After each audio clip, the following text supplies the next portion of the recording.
Hi, Bhuvna, can you hear me?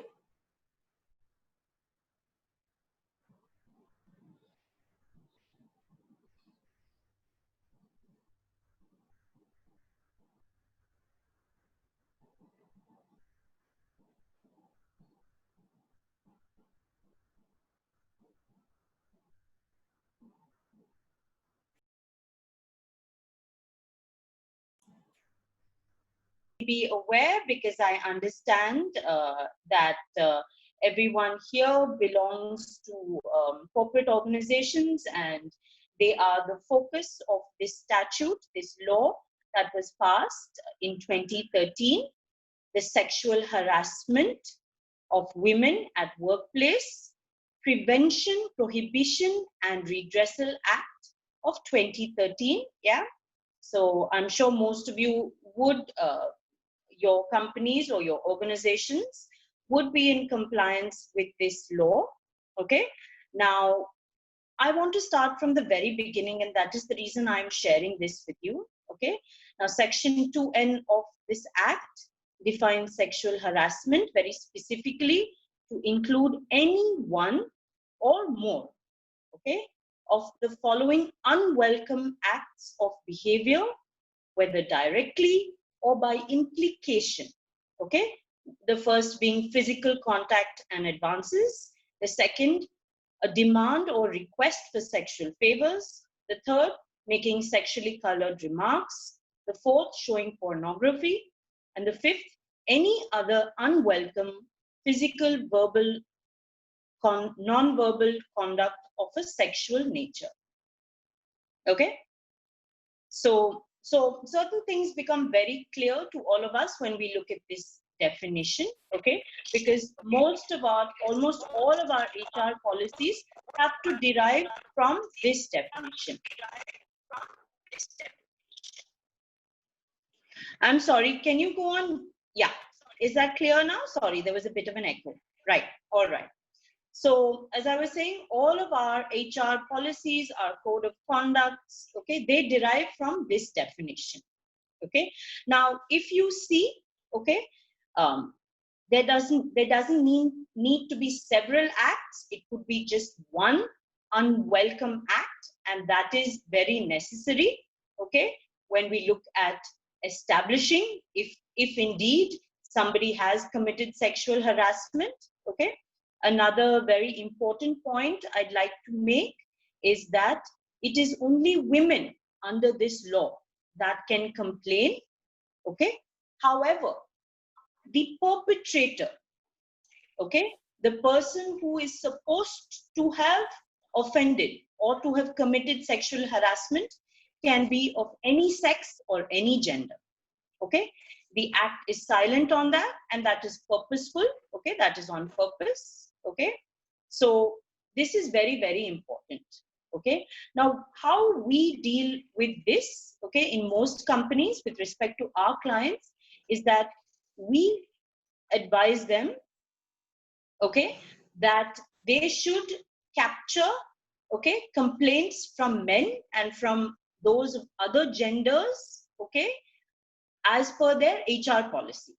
Okay, so this may not, so any complaints of sexual harassment, okay, from men, say for example, you know, a man is complaining against his boss who is making, you know, very offensive or sexually colored remarks, those have to be dealt with HR, and those cannot be dealt with by the ICC. Okay, now I will get into who the ICC is, okay, but very specifically, okay, what I want to deal with next, okay, is the types of harassment very quickly, okay, so that we understand how sexual harassment, okay, you can complain of sexual harassment, you can suffer sexual harassment even while working from home. Yeah, so I'm going to stop sharing this, okay, and I'm going to share my second slide. Okay,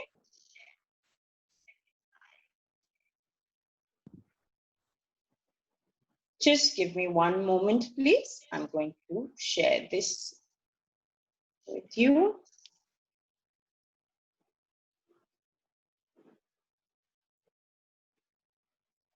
All right. So we look at, so the types of harassment, okay, are broadly differentiated into quid pro quo harassment, okay, and hostile work environment harassment, okay. Now, quid pro quo, I'm going to read quickly from my slide, means this for that. In this context, it involves expressed or implied demands for sexual favors in exchange for some benefit, okay. Example, a promotion, pay increase, okay, or to avoid some detriment, okay. Example, termination, demotion, a bad appraisal, yeah, in the office. Quid pro quo harassment is perpetrated by someone who is in a position of power or authority over another. Example, manager or supervisor over a subordinate. Okay? A clear example of quid pro quo harassment would be a supervisor threatening to fire an employee if she does not have sex with the supervisor. Yeah? So is that clear, ladies? All right? I'm going to go on to the second type of harassment, okay, which is a hostile work environment. Now, at any point of time, if anyone has any questions, please do make a note of it, as I had suggested, yeah, please, so that we can discuss it later, yeah. Hostile work environment arises when speech or conduct is so severe and pervasive that it creates an intimidating or demeaning environment or situation that negatively affects a person's job performance, okay? Unlike quid pro quo harassment, this type of harassment can be perpetrated by anybody, okay? So that is very important, ladies, when we look at the definition, okay? By anybody in the workspace, including a peer, a supervisor, subordinate, vendor, customer, or contractor. Hostile work environment situations are not as easy to recognize, given that an individual comment of occurrence may not be severe, demeaning behavior may occur that is not based on sex, and there may be long periods between offensive incidents, okay? Examples of conduct that might create hostile work environment include inappropriate touching, sexual jokes or comments, repeated requests for dates, and a work environment where offensive pictures are displayed. Yeah? So we're good with that? Yeah? So at this juncture, ladies, okay, I would like to discuss a couple of very important questions, okay, that come up when all of us are, you know, examining this issue of sexual harassment at work.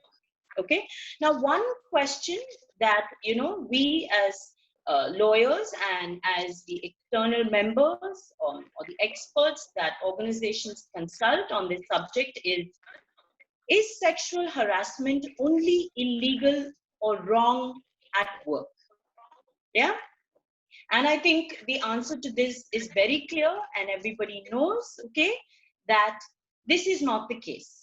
Okay, it is not only this sort of unwelcome, okay, illegal, wrong behavior, unethical behavior is not just wrong at work.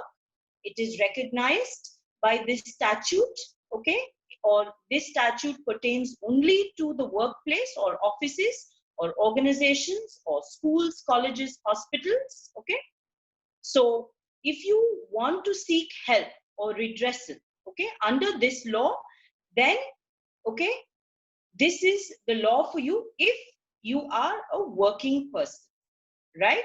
However, okay, common situations, dowry harassment, okay, eve teasing, okay, female feticide, female infanticide, okay, there are a plethora, unfortunately, a plethora of crimes against women, okay, which women face every day, okay. These are not dealt with under this act. These are dealt with under other acts. Okay, you would have heard of the Indian Penal Code. You would have heard of the Dowry Prohibition Act. You would have heard of the Medical Termination of Pregnancy Act. Yeah. So there are several laws in our country and in every country around the world, okay, that deals with the various types of, okay, violence perpetrated against women. Okay. However, when it comes to sexual harassment at work, we have a very clear statute or law in India, okay, that was passed in 2013, okay, that makes this illegal. Okay, all right. So is everyone clear on that? Hi, everyone. For everyone who has joined us a little late, I'm going to take a quick minute to just recap whatever we've looked at. My name is Shivakami. I am a lawyer and an expert in the field of the prevention, prohibition, and redressal of sexual harassment at the workplace. Okay. And very quickly, we've discussed the definition of sexual harassment. We've discussed how sexual harassment and the act with respect to sexual harassment only governs workplaces in India. However, there are several other laws in India and, of course, all over the world that deals with other violent crimes against women. Yeah? All right. Now, how old is this law? This law is unfortunately very, very new. It was passed in 2013, okay? And until the 1990s in India, the concept of sexual harassment was not recognized, okay? There were, however, two notable exceptions, okay? And the first being, I'm not sure if any one of you would have read this. It was quite a sensational case, okay? It was the matter of Rupan Deol Bajaj versus Kanwar Pal Singh Gill, 1995, okay? And this law, I beg your pardon, this case law, okay, was filed by a very senior lady IAS officer by the name of Rupan Deol Bajaj, okay, against the famous, there is a very famous IPS officer called KPS Gill, right? This was filed against her. Essentially, what happened, ladies, the crux of the complaint was that in the 1980s, at a dinner party, okay, at a very prominent government official's residence, okay, where, you know, the creme de la creme of the IPS, of the IAS, of government administration were attending, KPS Gill got very drunk and he slapped Rupan Deol Bajaj on her posterior, okay, and she found this extremely humiliating and extremely demeaning, okay, she being a senior woman IAS officer who had worked all her life, you know, to get to that position. And so, ladies, what has happened was she filed a complaint against him. She filed a complaint under the IPC, okay, under section 354 of the IPC. And this, ladies, went all the way up to the Supreme Court, okay, because unfortunately, the High Court of Punjab and Haryana didn't look at it in her favor, okay, and essentially she felt that his behavior, the behavior of someone, a senior IPS officer to whom people look up to, okay, outraged the modesty of woman, and that to a senior woman. All right. Now, which brings us to Vishaka versus the state of Rajasthan, okay, which is the landmark judgment on sexual harassment in India, okay. Once again, ladies, if you look at and if you study law in India, okay, and the progression of laws in India, okay, you will see that unfortunately it has taken heinous acts or heinous acts of violence against women for Parliament and for court to take cognizance or to recognize, you know, these violent crimes as being, you know, pervasive and demeaning and impacting multitudes of women. Okay. Now, what happened was in Rajasthan, okay, in a village in Rajasthan, okay, there was this lady by the name of Bhavari Devi. Okay, now she was a Sathin, okay, she was basically a grassroots worker in the villages. Now, child marriage is something which is obviously illegal in India for many decades, okay. However, it still happens in the villages, and she was a Sathin who used to work with the local government, okay.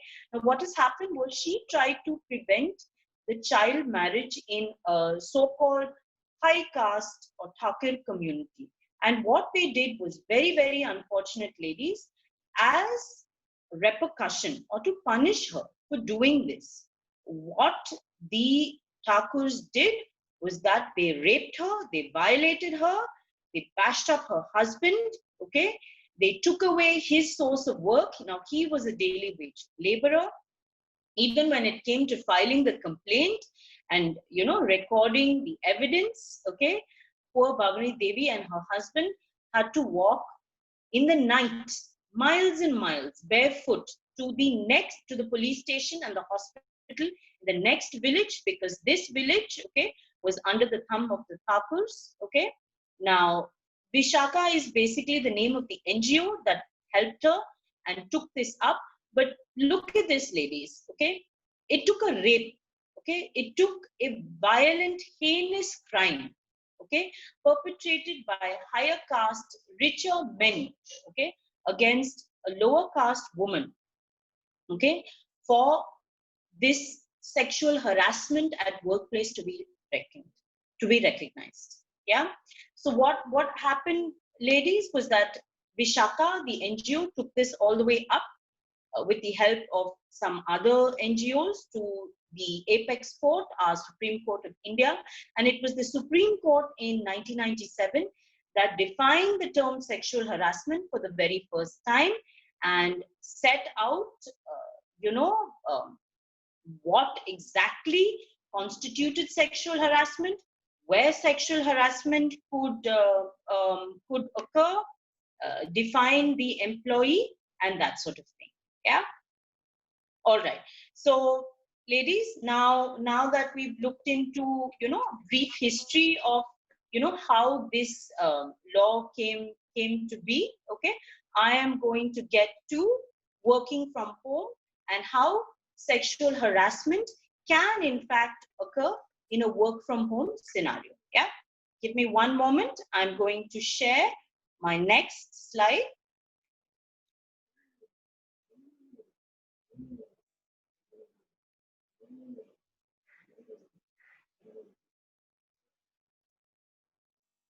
All right. So if you will look at your screens, you will see that I have shared a slide, okay, which defines the workplace. Yeah. Now, what is a workplace? The simple dictionary meaning is basically a place where people work. Okay. Example, an office or a factory. Okay. But the definition of workplace, according to the Act, is much wider. This includes any department, organization, undertaking, establishment, enterprise, institution, office, branch, or unit which is established, owned, or controlled, or wholly or substantially financed by funds provided directly or indirectly by the appropriate government or the local authority, okay, or a government company or corporation, okay, right. So this act pertains to all government institutions. Secondly, and this is what pertains to most of us, any private sector organization or a private venture, undertaking, enterprise, institution, establishment, society, trust, NGO, unit or service provider carrying on commercial, professional, vocational, educational, entertainmental, industrial, health services, or financial activities, including production, supply, sale, distribution, or service, right? So this is quite a wide definition, and I think most of us would fall under this definition, which is 202, okay?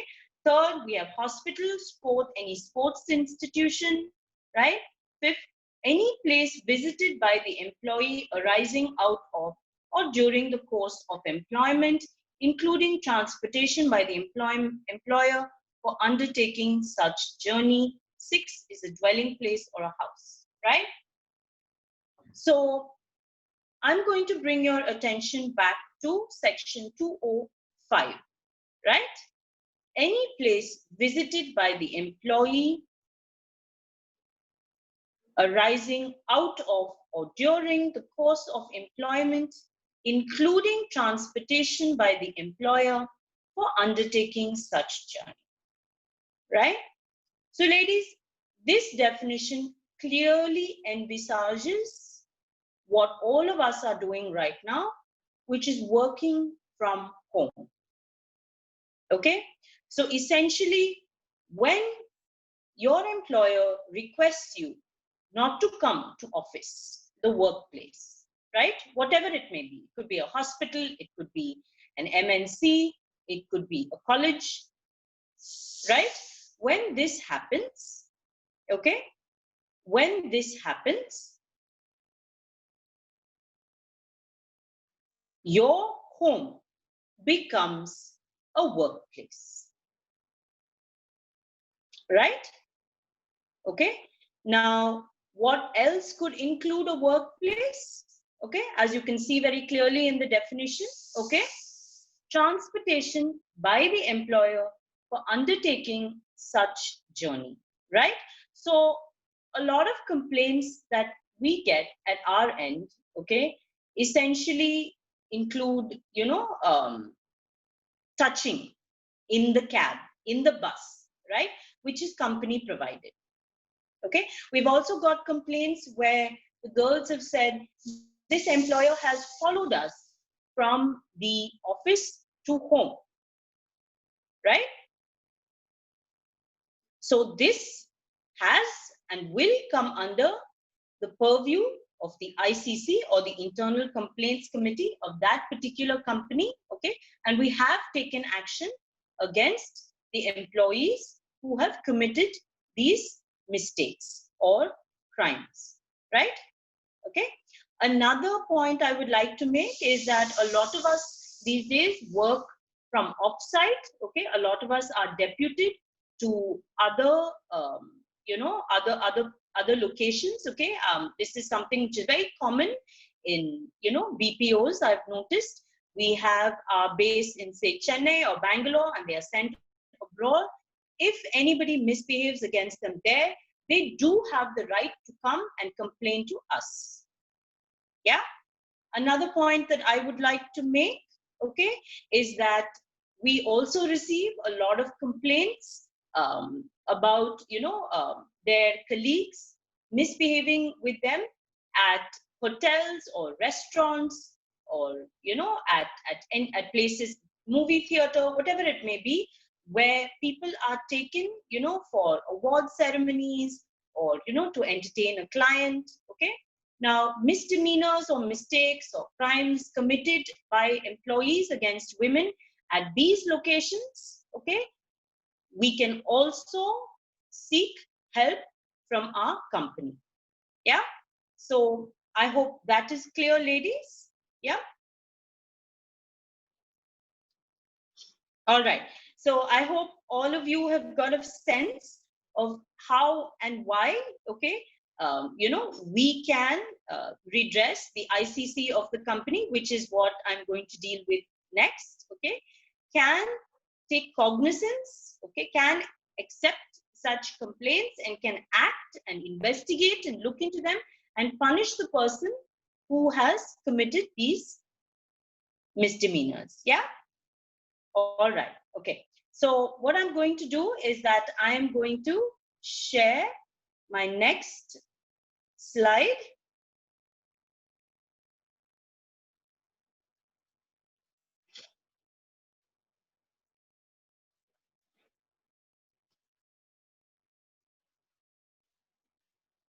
Right?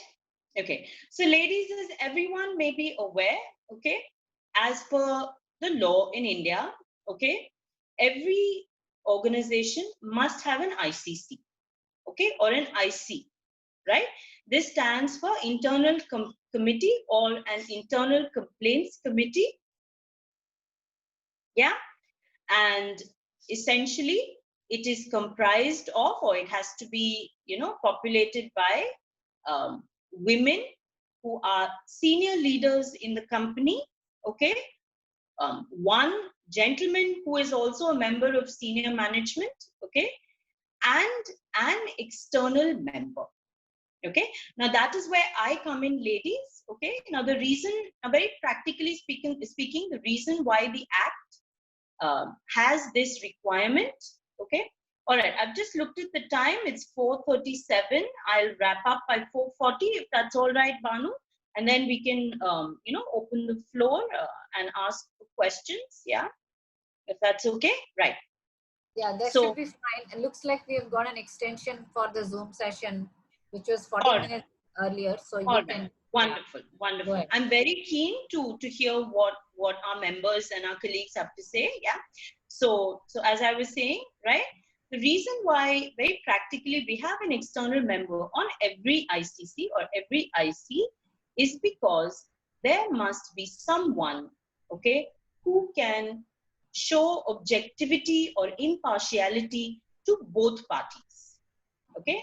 Now, it is not correct to assume that every person against whom we receive a complaint is guilty. Of course not, right?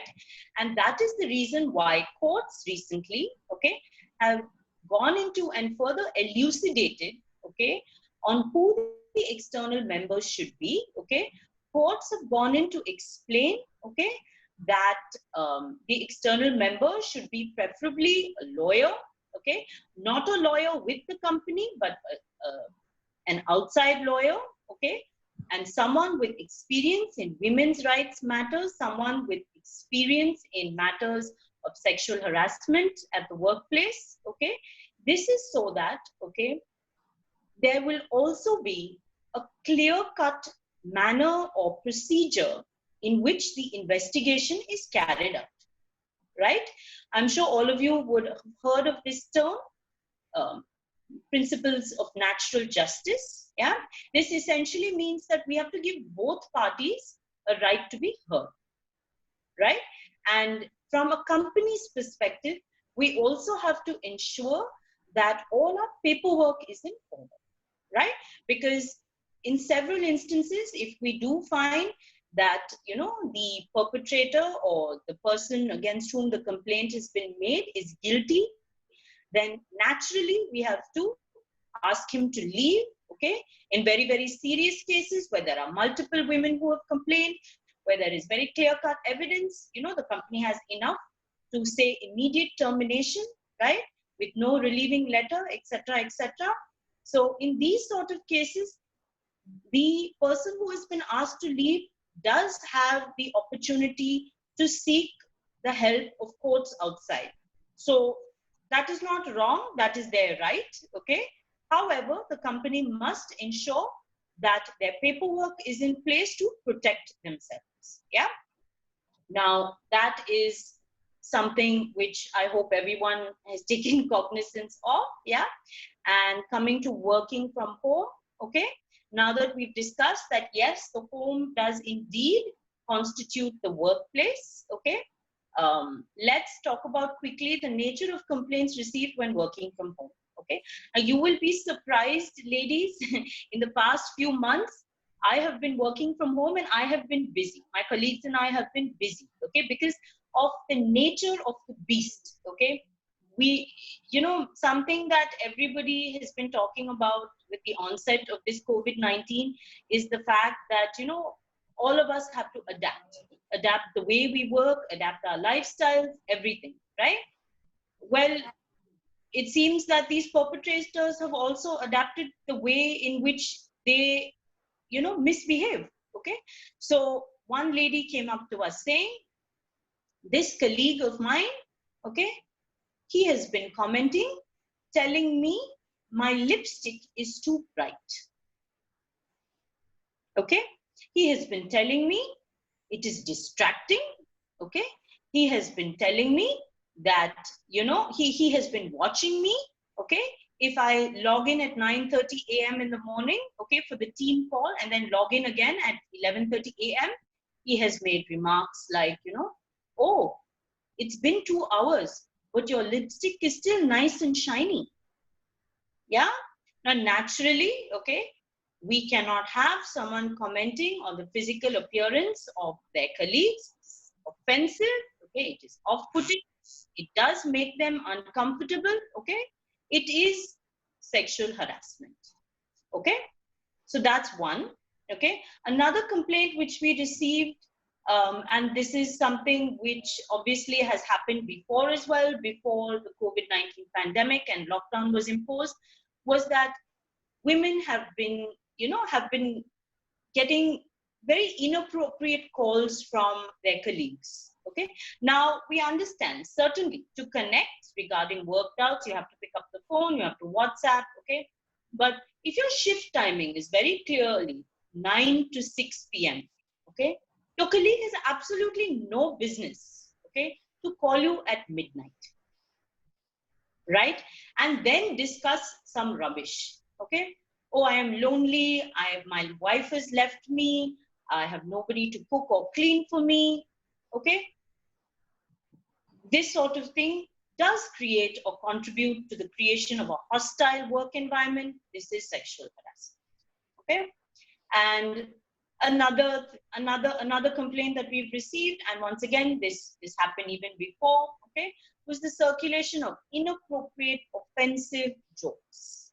Okay, now in this case there was a lady, and rightly so, I agree with her, it was not your standard non-bed joke as well. It did not refer to people's anatomies or the act of sex or use any unparliamentary language. Okay, it basically talked about the jokes that were circulated on the team WhatsApp group, mind you, okay, not just between two employees, on the team WhatsApp group, talked about how finally it was, a woman's, the women in our generation were learning their place at home and, learning to cook and clean for their families, which is basically a woman's role or a woman's duty.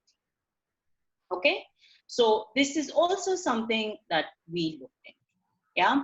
Now, very quickly to wrap up my presentation, okay, and my introduction to POSH, prevention of sexual harassment and working from home. Okay, I'd like to advise of everybody to discuss with their reportees, their colleagues, their organizations. Okay, on how we should have a clear-cut mechanism on how to deal with these complaints. Okay. Now, the first thing I would advise anyone who is facing any sort of uncomfortable situation to do is to preserve the evidence. Okay. So with respect to the WhatsApp messages, take screenshots with the date. Okay. And share it to the person you are complaining to. Yeah. When it comes to phone calls, okay, most of us work on our mobiles or use our mobiles, and most of our mobiles have the option where we can record conversations. Please record it. Yeah, document the harassment, preserve the evidence. Okay, the next thing I would advise everybody to do, okay, is not to be afraid or ashamed. Okay, now this is something very, very important, ladies. Okay, because this is something we notice with a lot of people who come up, even after they have been tormented for years on end. Okay, when they come and speak to us, okay, the IC or the ICC, they tell us, please make sure that he does not lose his job. Okay, he is the only earning member of his family. Okay, please ensure that you only give him verbal feedback. Yeah. Now this is fine, of course, the person who has complained, of course, does have a right to choose how they would like to deal with the feedback that the ICC gives. Okay, but it is very, very important that they do not feel that they are doing something wrong. Okay, even if the boy, if in fact loses his job, okay, he is losing his job because he has done something very, very wrong. Okay, he is impacting people at work. Okay, women have as much of a right to their jobs as their male counterparts, right? So that is something which is very important, and which I think we should discuss freely with all of our colleagues at work. Yeah. So because of this, okay, I would say that even if you do take it to your manager, okay, drop an email to the manager or the IC or the HR, whoever you speak to. Document it. Okay. Now, the reason for this is, ladies, is because you are creating a database. Okay. Now, if this is just verbal, you go to your manager calls this guy, he scolds him, and he stops. Now, your situation may have been dealt with. Okay. What if this person, does the same thing again 6 months later, right? You must have a database to refer to, right? To see if this person has, in fact, corrected his behavior, improved his behavior, stopped what all has been complained of, right? So for that reason, even if your manager says, no need, I'll take care, please put it in email. Yeah. Copy your skip level manager, right? Copy HR. Okay. Let it be in writing. Okay. Because very importantly, look, tomorrow you may leave this organization and go. What if this person starts to misbehave with someone else? You are not even there to tell people that, this person misbehaved with me. So let there be a record. Yeah. That is something that we will always advise. Yeah. Finally, okay. I would suggest that you make the complaint within 1 month of the last incident. Okay. Now, the Act gives us 3 months, but I would suggest that we make the complaint within the first 1 month. Yeah. So that everything can be dealt with quickly. Yeah. And all of you should have a reprieve from this sort of harassing behavior. Yeah. All right.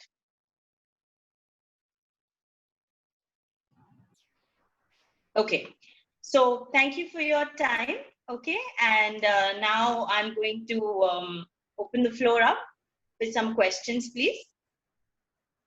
So, Shibi, what we can do is we have few questions on the chat window, and I'm requesting folks who have your questions, if you can just start typing it in the chat window, we will start addressing it one by one.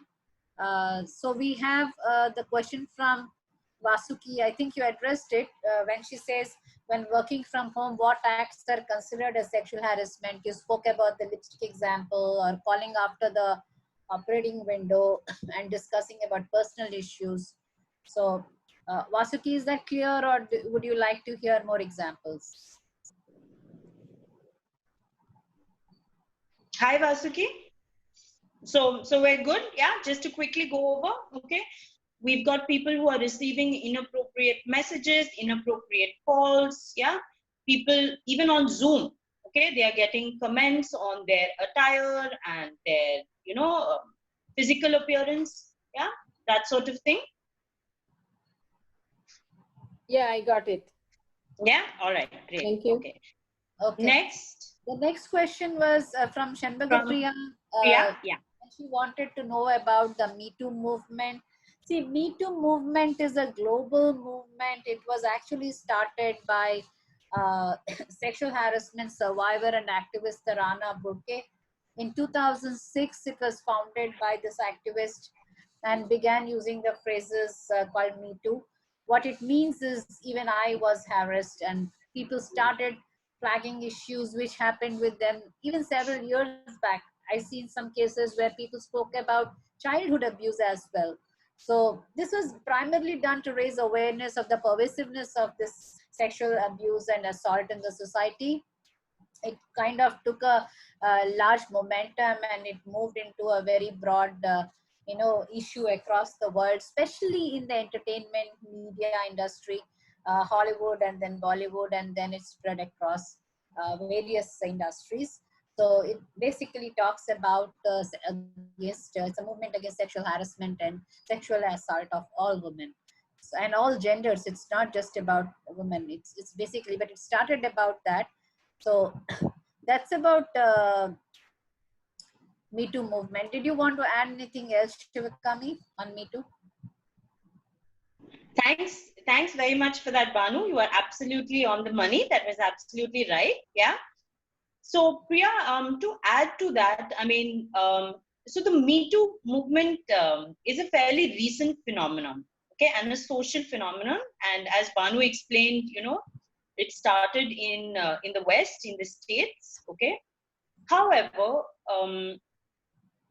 we have been dealing with these issues for the last 5-10 years, even earlier. Okay, I work with a colleague who actually worked on the draft of the law. Okay, so this is something I have to say, that while the Me Too movement, okay, is absolutely, it is connected to sexual harassment at the workplace, okay, and the kinds of, demeaning behavior, kinds of violence that women face at work, okay. This is not a new phenomenon, okay. And what I would say the Me Too movement has done in India and the world, it has shed light on the fact that women have struggled for years, for decades, okay. I mean, somebody, said to me earlier, in the 80s, we didn't have a term called sexual harassment. What we called it was a bad boss, okay. And she said it so bitterly and with, it was very, very sad. So it is something which has helped us shed light on this issue and helps us every day, all of us. Yeah. So if that has answered your question, we'll move on to the next. Yeah, you're good, Priya. Yeah. Yeah, ma'am. Thank you, and happy in joining with you in this session, ma'am. Okay, good. I'm so glad. Nice to have you. Thank you. The next one is a very interesting question. Correct. Rita. Correct. Exactly what you discussed just now. I don't know, Shibi, if you're reading that question, but Yeah, you're talking about a less severe termination, less severe punishment other than termination. I'll allow you to react first, Shivakami, before I share my view. Sure. Thanks. So this is, I agree with you completely, Banu. Preeta, this is an excellent question. Okay. Of course, all questions are excellent, but this is a good question. Okay. Now, Preeta, look, the reason why I had explained earlier, okay, the reason why, the law requests for an expert to be on the panel, okay, is that we will conduct the investigation in a thorough and in a manner in which all parties are heard out, okay. So, for example, if I come up with a complaint against XYZ person, okay, not only will I have the opportunity to, state my version of the events, to give my evidence, to give my witness names, okay, the other person, XYZ, okay, say his name is Ram, okay, even Ram, okay, will be given an opportunity to present his side of the story, okay. So only after a thorough investigation, okay, and this is a blanket statement I am making, this only after an investigation, okay, will the ICC, okay, come up with their recommendations, okay. Now, based on their recommendations, okay, Preeta, okay, based on what the ICC has found, okay, only based on that, if we have sufficient proof, okay, only then will we suggest termination, okay. So termination is the rarest of rare, okay. One step lower than termination is what we call separation, okay, where we give the employee an opportunity to resign and to go, okay, and we take a caveat from him, we take an undertaking from him, we ask him to sign a letter saying that he will not contact or trouble this girl, okay, he will not contact or trouble any witnesses, okay, and if he does, this employer, my company, has the power or authority to go to his new employer and to disclose that we have found him guilty of misconduct, okay. We also have the power to go to the police, okay. So we take undertakings like that, okay. Now, if we do not find, okay, that this person has in fact impacted multiple people, okay, if we find that this person is apologetic, okay, is willing to learn, okay, is willing to atone for his mistakes, okay, then we send him for training, we send him for counseling, we observe him for a period of 6 months to a year, okay. We also recommend, okay, a demotion as you have suggested, okay, or we suggest no promotion for 1 year, okay. Only after 1 year has been completed, the ICC and HR will review, okay. We also, in certain circumstances, suggest a salary cut. So yes, whatever you are suggesting, okay. If we find that, the mistakes that he has made, or the person who has been complained about is a very, very young person, It's his first job. Okay, say he's a fresher straight from college.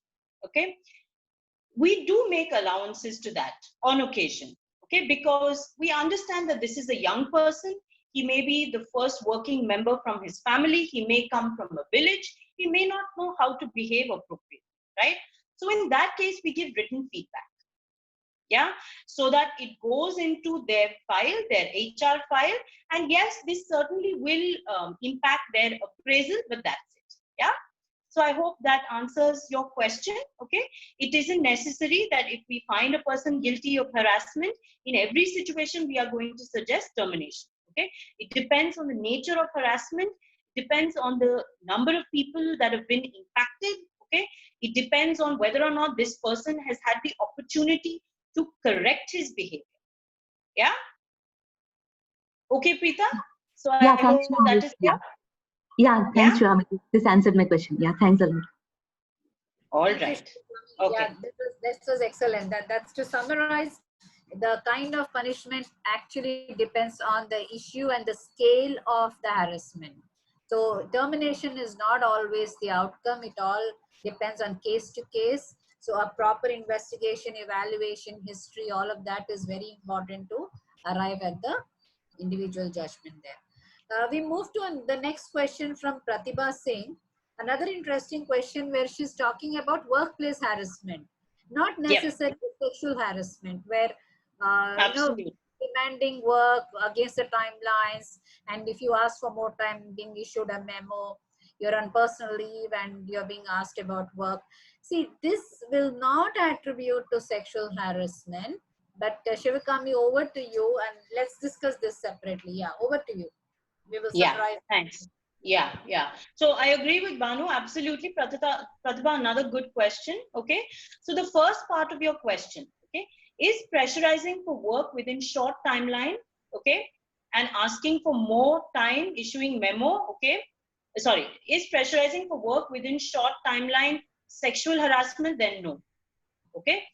However, okay, if this person is only pressurizing you, okay, only pressurizing women, okay, you see a pattern, okay, then it is in fact sex-based discrimination or sexual harassment. Okay. However, if he is a demanding boss, okay, if he is putting a lot of pressure on everybody, okay, then it is not sexual harassment. Okay, so that deals with the first part of Pratibha's question. Okay, the second part of her question, okay, is asking for more time, issuing memo, and repeatedly defining the character as complaining comes under harassment. Okay. If I am to understand this correctly, then basically the person is maligning the lady who is like complaining and saying that you are asking for more time. Okay, now if he is saying things like, oh, this is a woman, all women are like this, okay, only women cannot take work pressure, then it is sexual harassment.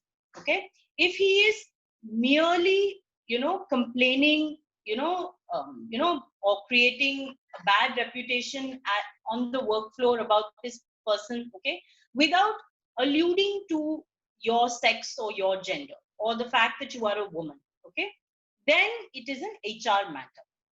Okay, now the last part of the question, asking status on personal leaves and holidays. Yes, this is completely inappropriate, Pratibha. Okay, this is a bad boss. Nobody has any right to ask you your status or personal leave or holiday. Yeah, that is sexual harassment. Okay, you should write to HR immediately asking them to escalate. Okay, because this is something that comes under the gray area, I've seen. Okay, and another very important thing which I have discussed earlier, if everyone remembers, I have explained quid pro quo harassment, right? Yeah. A person in authority is making a nuisance of himself. Okay, what happens here?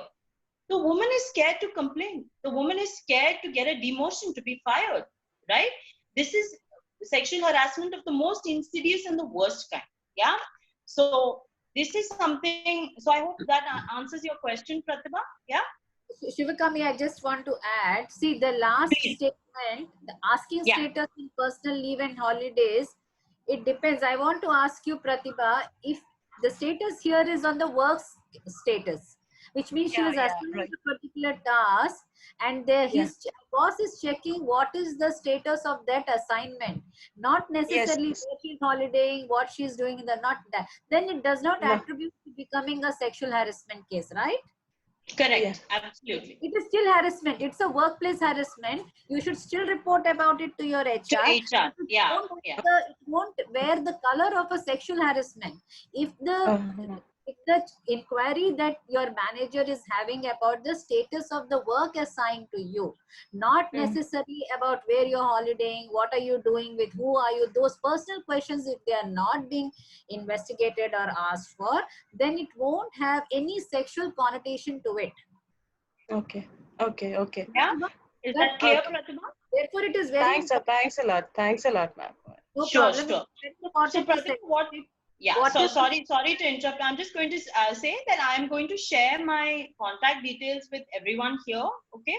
So if anyone has any questions even after, then please feel free to write to me. Yeah.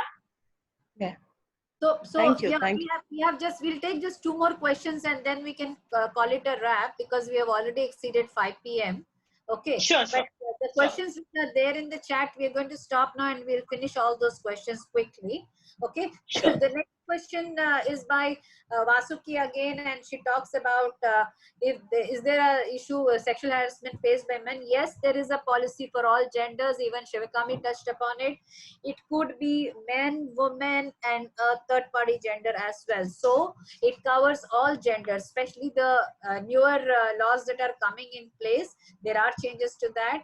So yes, the answer to that, Shivakami, is yes, but Shivakami, you can touch upon it later. Absolutely. Absolutely. Yeah. Absolutely. The next one is, how can I teach this to my school going? That's a brilliant question, Elaversi. As women, we can do so much while upbringing our children, because entire education, the value system, everything starts from home. As mothers, if we can teach our children the right values, the right awareness, teaching them about the positives and do's and don'ts, being aware about what's happening, how they can prevent it. If there is a, while talking about the good touch and the bad touch, also talking about how not to get abused, because especially at childhood, any abuse has a very severe emotional impact on the child. So it's very important to address that, Elversi. We can definitely discuss on it in the future sessions. Thank you for Absolutely. writing. You can also write, all the participants, one request, you can also write to us at EWIT. We will help you. We will come with future sessions and we will be helping you. If you need any personal counseling or any personal support, reach out to us.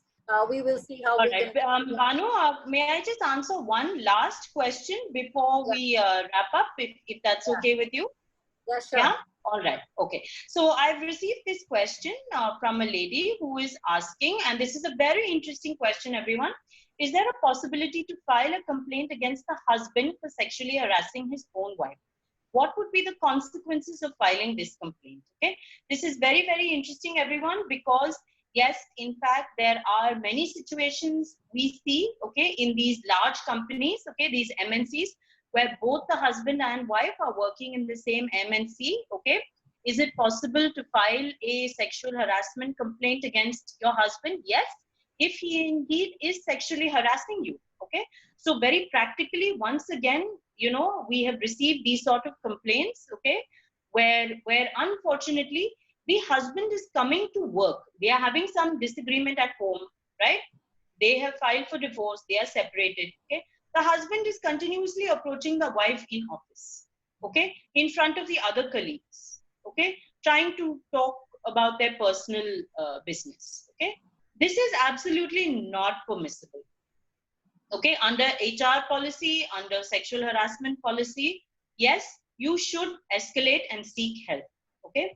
Another complaint we received was, the husband and wife have filed for divorce. It's a very bad, very acrimonious divorce. Okay, they're fighting lots. Okay, the husband is going to the girl's colleagues. The husband is on a different team. Okay, this is an MNC. This is another, IT company. Okay, the husband is going to the girl's colleagues and saying, "Has she come to work today? What time did she come? What time did she go? Is she talking to that boy? What business does she have to talk to that boy? Is she flirting with that boy? This is absolutely unacceptable. Okay, you should not bring your personal life to work.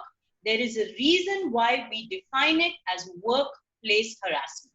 Okay, because the company has a set of rules, okay, which are mandated by law. Okay, you cannot misbehave when in the workplace. Okay, now this brings me to the last part of the question. Okay, is there going to be any retaliation? Okay, now this is something which I want to conclude with. This is a very, very pertinent question. This is, something, which as women, unfortunately, all of us face. Okay, now we tell all our clients to have an anti-retaliation policy. Okay, so along with your complaint, you are protected. Okay, now of course you are protected at work, but practically speaking, if you are standing at the bus stop, okay, if you are in a mall, okay, if you are alone in a parking lot, what are you going to do, right? So in general, if you are fearful, okay, of your husband or of the person you have complained against, please escalate it to HR. Okay, please ask them for help. Okay, if you work the night shift, ask them to give you an escort drop. Okay, keep your cell phone with you at all times. Keep your cell phone charged. Carry a can of pepper spray. Okay, it is better to be safe than sorry. Okay, but do not at any point of time feel afraid to bring up such issues. Okay, companies these days value their employees, value their work culture. Okay, more than half of the work population are women, so we make every effort to help them and support them, right? And this is one very, very important way in which all companies, hospitals, educational institutions, they help us. Yeah, they are understanding. Finally, I would say they are understanding the value of women employees. Okay, they've even extended maternity leave from 3 to 6 months because they understand. Okay, a happy woman employee is a lifelong and loyal employee. Even after you have your babies, you come back and work if you are happy at work. Yeah. Similarly, don't be afraid. Okay. Thank you very much for all these questions. Thank you very much for participating. Okay. I would like to take a quick minute to call out my telephone number. If anyone needs anything, please feel free to drop me a WhatsApp message. Yeah. It's 8800-6664. Yeah. And my email address, I'm going to type it out in chat as well very quickly. Yeah. You can put it in the chat. Just put it in the chat so that everybody can see it. But I'll quickly take a minute to summarize. You've expanded our window. Thank you so much.